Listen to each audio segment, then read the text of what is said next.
वालेकुम फ्रेंड्स, ये class 10th की मैथ की आर.डी. शर्मा बुक से लिया हुआ एग्जाम्पल है। और ये क्वेश्चन जो है अर्थमेटिक प्रोग्रेशन का है, आर.डी. शर्मा बुक से लिया गया है। देखिए क्वेश्चन क्या कह रहा है। Show that the points A minus A comma minus A and minus √3a are the vertices of an equilateral triangle, also find its area.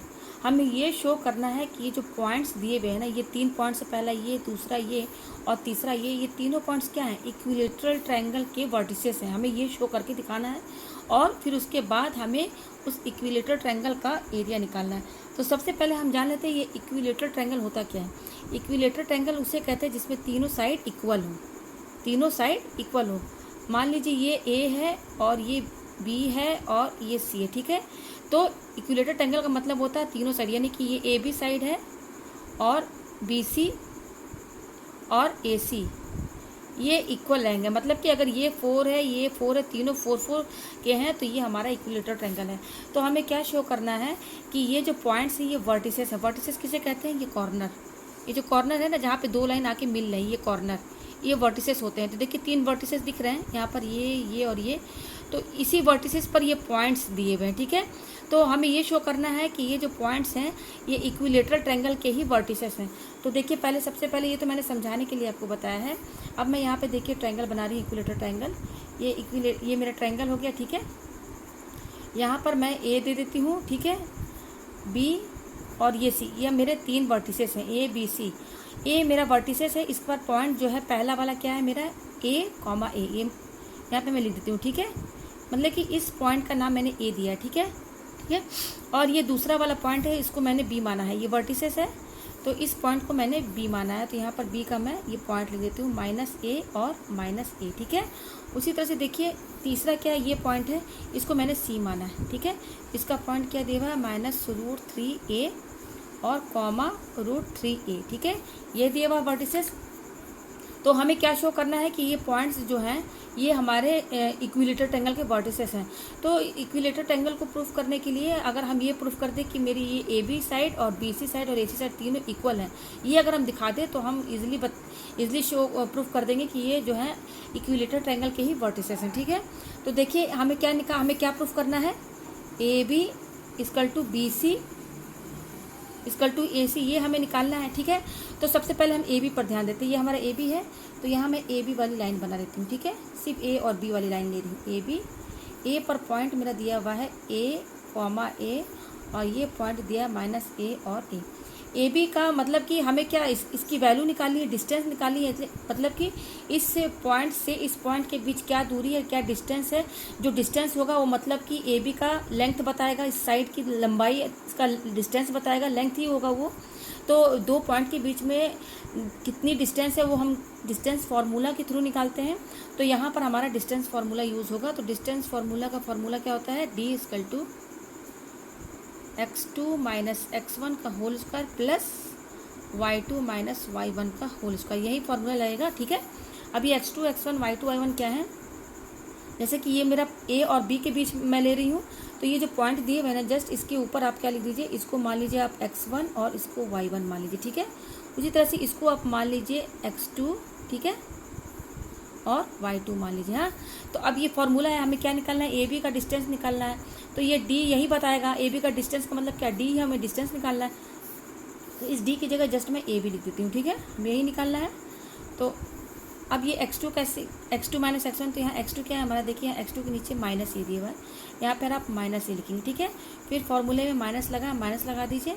फिर x1 देखिए यहाँ पर x1 की वैल्यू क्या है? a है, ठीक है, का होल स्क्वायर, ये लिख दिया। फिर प्लस y2, तो देखिए यहाँ पर y2 ये इसके नीचे a है, तो ये y2 की वैल्यू हुई, माइनस y1 देखिए y1 के नीचे क्या दिया हुआ है? सॉरी, ये मेरा -a है, यहाँ मैंने गलत कर दिया, -a है, a है हमारा, ठीक है। और y1 कितना है यहाँ पर? y1 हमारा a है, तो यहाँ पर हम a लिख देंगे, ठीक है। तो ये क्या हो जाएगा हमारा? ये क्या हो जाएगा? माइनस प्लस, तो ये हो जाएगा हमारा -2a का होल स्क्वायर। उसी तरह से ये भी उतना ही हो जाएगा, ये मेरा माइनस यहाँ पर लगा हुआ, ये भी हमारा -2a का होल स्क्वायर हो जाएगा, ठीक है। तो -2a का होल स्क्वायर, इसको जब आप 2 बार इंटू करेंगे तो ये तो माइनस माइनस तो ऑलरेडी प्लस हो जाएगा, फिर 2a को 2 बार इंटू करेंगे तो क्या हो जाएगा 2 2 जा 4, और फिर a को 2 बार इंटू करेंगे तो a इंटू a हमारा क्या होगा a स्क्वायर, यानी कि ये हमारा क्या आएगा 4a स्क्वायर प्लस, वैसे इसका भी वही वैल्यू होगा 4a स्क्वायर, ये होगा, दोनों को ऐड कर दीजिए तो ये हो जाएगा 8a स्क्वायर। ठीक है, 8 को हम क्या लिख सकते हैं, चलिए 8 को हम ऐसे लिख देते हैं 2 इंटू 2 इंटू 2, ठीक है, और a स्क्वायर को a स्क्वायर यानी कि a को 2 बार लिख देते हैं। ठीक है, तो देखिए पेयर में ये बनना है और एक ये बनना है, तो यहाँ से एक 2 निकलेगा और यहाँ से एक a निकलेगा, और इसका तो कोई पेयर नहीं है तो ये अंडर रूट के अंदर रहेगा, तो यहाँ से हमारी जो वैल्यू आएगी वो ये आएगी, यानी कि a भी मेरा कितना आया 2a√2। ठीक है, ये आया हमारा ए बी का डिस्टेंस, यानी कि इसकी लेंथ हमें इतनी मिल गई। अब उसी तरह से हम सिमिलरली बी सी भी निकाल लेंगे। ठीक है, तो बी सी निकालना है तो यहाँ पे आप बी सी वाली लाइन ड्रॉ कर लीजिए, बी और सी, और बी पर पॉइंट क्या है मेरी -a और सी पर देखिए क्या पॉइंट है -√3a, √3a। यहाँ पर देखिए पॉइंट्स जो लिखेंगे ना, तो यहाँ पर अगर ए भी माइनस या प्लस अगर छूट जाएगा, आपका मिस प्रिंट हो जाएगा, तो फिर आपका आंसर नहीं आ पाएगा। तो इसलिए पॉइंट्स जब भी लिखें तो 2 बार ज़रूर देख लें कि कहीं साइन तो हमारा नहीं छूटा है। ठीक है, तो देखिए यहाँ पे मैंने लिख दिया। सिमिलरली यहाँ पर भी मैं इसको मान लेती हूँ x1 और y1, ठीक है, और इसको मैं मान लेती हूँ x2 और y2। यहाँ पर भी हमें BC का डिस्टेंस निकालना है, तो BC इक्वल टू जस्ट यही फार्मूला यूज़ होगा हमारा डिस्टेंस फार्मूला। यहाँ क्या बोला x2 - x1, तो x2 क्या है, देखिए x2 की जगह है मेरा -√3a, फिर क्या है हमारा -x1 है, -x1 कितना है, x1 की जगह -a दिया हुआ है, x1 की वैल्यू यहाँ -a है तो इसको आप ब्रैकेट में लिखेंगे। ठीक है, का होल स्क्वायर। ठीक है, ये लिख दिया आपने, प्लस y2 - y1 का होल स्क्वायर। y2 क्या हमारा, देखिए यहाँ पर इसके ऊपर y2 के ऊपर क्या है √3a लिखा हुआ है, तो √3a माइनस y1 कितना है -a है, तो आप -a जो है ब्रैकेट में लिखेंगे। ठीक है, इसका होल स्क्वायर। ठीक है, ये हो गया हमारा, तो ये क्या हो जाएगा हमारा, ये हो जाएगा -√3a, और ये हो जाएगा माइनस माइनस प्लस a का होल स्क्वायर, ये आ गया हमारा। ठीक है, फिर प्लस यहाँ पर भी देखिए ये हो जाएगा √3a माइनस माइनस प्लस फिर a, ठीक है, का होल स्क्वायर, ये आ गया हमारा। ठीक है, यहाँ पर तो अब देखिए यहाँ पर क्या होगा, ये हो जाएगा हमारा यहाँ पर, इसमें देखिए ये इन दोनों में कॉमन हमारा क्या आ रहा है, इन दोनों में हमारा कॉमन a आ रहा है। ठीक है, तो a आप बाहर निकाल लीजिए, इसमें भी a है इसमें भी है, बाहर निकाल लिया तो अंदर क्या बचेगा -√3, फिर प्लस, फिर ये क्या है वो यहाँ 1 बचेगा। ठीक है, ये हो गया, फिर इसका होल स्क्वायर। ठीक है, क्योंकि होल स्क्वायर तो पूरे में लगाया ना मैंने, इसके अंदर से a निकाला, दोनों में a कॉमन है, ये बाहर निकाल लिया मैंने, और अंदर क्या बचेगा -√3 प्लस 1, ये पूरा का फिर पूरे में आप होल स्क्वायर लगाएंगे। ठीक है, ये हो गया हमारा। उसी तरह से यहाँ पर भी देख लीजिए आप, यहाँ पर भी दोनों में कॉमन क्या आ रहा है हमारा a आ रहा है कॉमन। ठीक है, तो अंदर क्या बचेगा, ये a बाहर निकल गया तो अंदर √3 प्लस, और यहाँ पर भी क्या है 1 बचेगा हमारा। तो यहाँ कॉमन लेने के बाद आप पूरे में होल स्क्वायर लगाए। ठीक है, तो आप पूरे में होल स्क्वायर लगा देंगे, तो हमारी टर्म क्या है हमारे BC इक्वल टू, मैं इसको फिर से दोबारा लिख देती हूँ, यहाँ पर है a, ठीक है, √3 प्लस 1 और का होल स्क्वायर। ठीक है, ये आ गया हमारा, फिर क्या है प्लस a √3 प्लस 1 और का होल स्क्वायर, ये आया हमारा। ठीक है, तो अब यहाँ पर देखिए क्या करना है, BC इक्वल टू, ये देखिए ये क्या है कि स्क्वायर है, ये इसके साथ इनटू में है। ठीक है, ये हमारा इनटू में टर्म है। ठीक है, तो स्क्वायर में है, यानी कि यहाँ से हम a स्क्वायर निकाल सकते हैं, ये a स्क्वायर हम बाहर निकाल लेते हैं। ठीक है, और ये हमारी जो क्वांटिटी ये टर्म है जो ये अंदर ही रहेगी। ठीक है, प्लस यहाँ से भी देखिए हम a जब इसमें से बाहर निकालेंगे तो a को भी स्क्वायर लगेगा यहाँ पर, तो a स्क्वायर को हम बाहर निकाल लेते हैं। ठीक है, तो अंदर हमारा क्या टर्म बचेगा, ये बचेगा हमारा। ठीक है, तो BC इक्वल टू, अब इसमें और इसमें कॉमन हमारा क्या आ रहा है, दोनों में a स्क्वायर आ रहा है, तो आप a स्क्वायर बाहर निकाल दीजिए। ठीक है, a स्क्वायर बाहर निकाल दिए तो अंदर हमारा क्या बचा, इसको हम ऐसे भी लिख सकते हैं 1, और ये -√3 इसके आगे लिख देते हैं। ठीक है, का होल स्क्वायर, ये बचा, प्लस क्या बचा √3 प्लस 1 का होल स्क्वायर, ये हमारा आया। ठीक है, तो BC इक्वल टू हमारा क्या हो जाएगा, यहाँ पर यहाँ देखिए a स्क्वायर है अंडर रूट के अंदर है और ये मल्टीप्लाई में है, तो इस ए स्क्वायर का पेयर बनेगा ए इंटू ए। ये क्या, ए स्क्वायर का मतलब क्या है हमारा, ए इंटू ए, यहाँ से ए के बाहर निकल आएगा तो ये अंडर रूट से बाहर आ जाएगा, तो अंदर हमारा क्या बचेगा 1 माइनस रूट 3 का होल स्क्वायर प्लस ये हमारा क्या है अंदर रूट 3 प्लस 1 का होल स्क्वायर, ये टर्म हमारे अंदर बचेगी।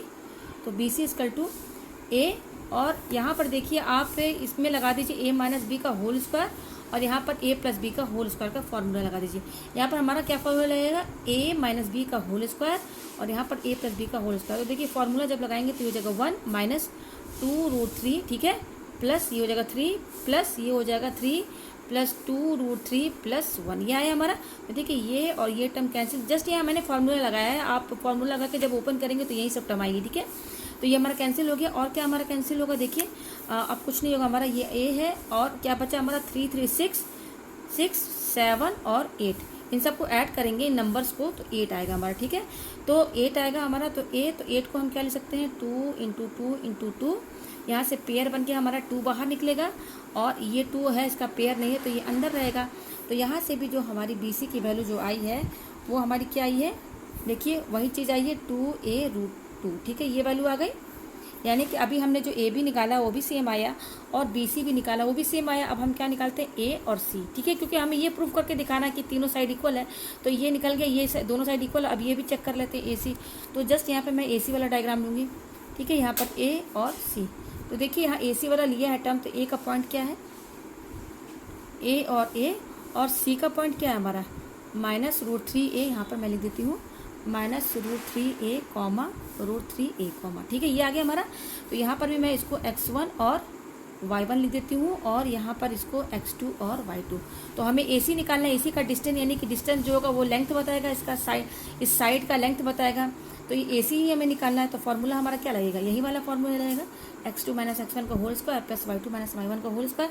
तो जस्ट यहाँ पर मैं फॉर्मूले की जगह वैल्यू पुट करूँगी x2 मेरा क्या है माइनस रूट 3a, मैं इसको यहाँ नीचे ले देती हूँ, ए सी इक्वल टू x2 क्या है हमारा minus root 3a minus x1 क्या है x1a है मेरा, ठीक है, का होल स्क्वायर, ये आया प्लस y2 कितना है, y2 मेरा है रूट 3a, ठीक है, और फिर क्या है हमारा प्लस माइनस y1 कितना a का होल स्क्वायर, ये आ गया हमारा। यहाँ पर भी वही करेंगे, यहाँ पर देखिए इन दोनों टर्म में क्या कॉमन आ रहा है, एक कॉमन आ रहा है, तो ये बाहर निकाल लीजिए, तो अंदर क्या बचेगा माइनस रूट 3 माइनस 1, और क्योंकि हम इसके अंदर से ये निकाल रहे हैं ना, तो और होल स्क्वायर तो पूरे में लगेगा, तो यहाँ पे आप होल स्क्वायर लगा दीजिए, ठीक है। प्लस इसमें भी देखिए वही चीज़ होगा, इन दोनों में एक कॉमन आ रहा है तो आप बाहर निकाल लीजिए और स्क्वायरिंग आप पूरे में करेंगे, ठीक है। तो स्क्वायरिंग कर दिया आपने, तो इस ए को हम बाहर निकाल देंगे अगर यहाँ से, तो ये ए क्योंकि स्क्वायर इसका भी स्क्वायर होगा ए का, तो हम क्या करते हैं ये ए स्क्वायर बाहर निकाल लेते हैं, ठीक है, ए स्क्वायर बाहर निकाल लिया और इसको इसका स्क्वायर अलग से कर देते हैं, ठीक है। प्लस उसी तरह से यहाँ पर भी देखिए ये ए है, क्योंकि स्क्वायरिंग इसका भी होगा तो ए स्क्वायर हम बाहर निकाल देते हैं और ये जो अंदर है उसको हम लिख देते हैं, ठीक है, ये आया हमारा, ये आ गया हमारा टर्म। अब देखिए इन दोनों टर्म में कॉमन क्या आ रहा है, इसमें भी ए स्क्वायर है, इसमें भी ए स्क्वायर है, तो ए स्क्वायर बाहर निकल जाएगा, ठीक है। तो अंदर हमारा क्या बचेगा, ये सॉरी अंदर ही रहेगा ये स्क्वायर, अभी ये ए स्क्वायर इन दोनों में से बाहर निकल जाएगा, तो हमारे अंदर क्या टर्म बचेगी, एक ये बचेगा माइनस रूट 3 माइनस 1 का होल स्क्वायर, ठीक है, प्लस फिर क्या है रूट 3 माइनस 1 का होल स्क्वायर, ये रहेगा हमारा, ठीक है। मैं इस टर्म को फिर से आगे लिख देती हूँ, मेरा क्या आ रहा है term A C equal to A square मैंने बाहर निकाला, तो अंदर क्या बचा हमारा रूट 3 माइनस 1 का होल स्क्वायर, ठीक है, रूट 3 माइनस 1 का whole square plus root 3 minus 1 का होल स्क्वायर, ये आ रहा है हमारा, ठीक है, ये टर्म आ रही है हमारी। तो यहाँ पर देखिए ये ए स्क्वायर अंडर रूट के अंदर है, तो ये इसका पेयर बन के एक ए बाहर आ जाएगा हमारा, तो ये तो हमारा बाहर निकल गया, अंदर क्या बच रहा है हमारा, अंदर बच रहा है रूट 3 माइनस 1 का whole square plus root 3 minus 1 का होल स्क्वायर। तो देखिए यहाँ पर भी हमारा ए माइनस बी का होल स्क्वायर का फॉर्मूला लगेगा और यहाँ पर भी ए माइनस बी का होल स्क्वायर फार्मूला लगेगा। मैं यहाँ लिख देती हूँ, ए माइनस बी का होल स्क्वायर का फार्मूला क्या होता है, A square minus 2ab plus B का होल स्क्वायर, यही रहता है फार्मूला, बी स्क्वायर लिखिए चाहे बी का होल स्क्वायर लिखिए, मतलब एक ही है। तो जस्ट यही वाला फार्मूला इन दोनों में लगेगा, ठीक है। तो जब आप फार्मूला लगा देंगे तो क्या आएगा हमारा, जब आप इसको सॉल्व करेंगे तो यहाँ बचेगा 3, ठीक है, और ये प्लस हो जाएगा जब आप इसमें यहाँ वैल्यू पुट करके यहाँ पे निकालेंगे ना अलग से इसका, तो यहाँ पे पूरा टर्म प्लस में होगा, ठीक है। और ये हो जाएगा 2√3 + 1, ठीक है। ये आया। उसी तरह से इसमें फॉर्मूला लगाइए तो ये हो जाएगा 3 - 2√3 + 1, ठीक है। ये आया हमारा। देखिए ये टर्म और ये टर्म कैंसिल हो जाएगी और 3 4 3 + 1 4 4 और 3 7 7 + 1 8 आया। ये आएगा हमारा। तो यहाँ से भी देखिए 8 को हम लिख सकते हैं 2 × 2 × 2, यहाँ से पेयर बन के एक 2 बाहर निकलेगा तो 2a, एक 2 तो यहाँ बाहर निकल जाएगा, इसका कोई पेयर नहीं तो ये अंदर रहेगा। तो यहाँ पर भी देखिए वैल्यू सेम आई है। तो यहाँ हमने क्या देखा, ab की वैल्यू भी 2a√2 आया और फिर bc की वैल्यू भी 2a√2 आया और ac की वैल्यू भी जो है वो 2a√2 आया, यानी कि तीनों साइड इक्वल आ रहा है हमारा। तो ये हमारा क्या हो गया, ये हमने प्रूफ कर दिया कि ये इक्विलेटरल ट्रायंगल के ही वर्टिसेस है, ठीक है। ये हमने प्रूफ कर दिया। ये आप लिख दीजिएगा अपना स्टेटमेंट खुद से, ठीक है। ये सेम आ गया साइड, तो इसका मतलब ये जो वर्टिसेस जो दिए हुए थे पॉइंट्स वो इक्विलेटरल ट्रायंगल के ही वर्टिसेस हैं, क्योंकि हमने प्रूफ कर दिया तीनों साइड इक्वल है, तो ये इक्विलेटरल ट्रायंगल है तो पॉइंट्स इनके वर्टिसेस हुए, ठीक है। तो ये हमने प्रूफ कर दिया। अब हमें निकालना है एरिया। तो देखिए हम एरिया का formula, area of an equilateral triangle का फॉर्मूला क्या होता है, √3/4 साइड का स्क्वायर, ये होता है फॉर्मूला। तो √3/4 यहाँ पर देखिए यहाँ ये तीनों साइड है तो हमने, और तीनों साइड इक्वल होता है तो आप कोई भी एक साइड की वैल्यू ले लीजिए, तो ये हमारा साइड ही हुआ ना है। जैसे आप ये तीनों वैल्यू सेम है, AB BC AC साइड है, इक्विलेटरल ट्रायंगल के तीनों साइड इक्वल होता है, तो साइड हमारा ये ले लेते हैं, तो साइड स्क्वायर यानी कि 2a, साइड हमारा AB है, मान लेते हैं AB हम लेते हैं, तो AB की वैल्यू क्या है 2a √2 का होल स्क्वायर, ये लगा देंगे हम यहाँ पर। तो √3/4 इंटू इसको स्क्वायरिंग करेंगे ना ये स्क्वायर में, तो आप 2 को 2 बार लिख दीजिए तो 4, फिर a का स्क्वायर कीजिए a², और √2 को जब आप 2 बार लिखेंगे √2 × √2 तो यहाँ से 2 ही निकलेगा। ये आया हमारा। तो देखिए ये 4 और ये 4 कैंसिल, तो क्या आ रहा है 2√3a² स्क्वायर यूनिट, ठीक है, क्योंकि एरिया निकल रहा है तो स्क्वायर यूनिट यहाँ लिखना पड़ेगा। तो देखिए एरिया हमारा कितना है 2√3 का a², 2√3a², ठीक है, ये एरिया आ गई है। तो मैंने बहुत अच्छे से एक्सप्लेन कर दिया, मुझे उम्मीद है आपको ये क्वेश्चन अच्छे से समझ में आ गया होगा। Thank you.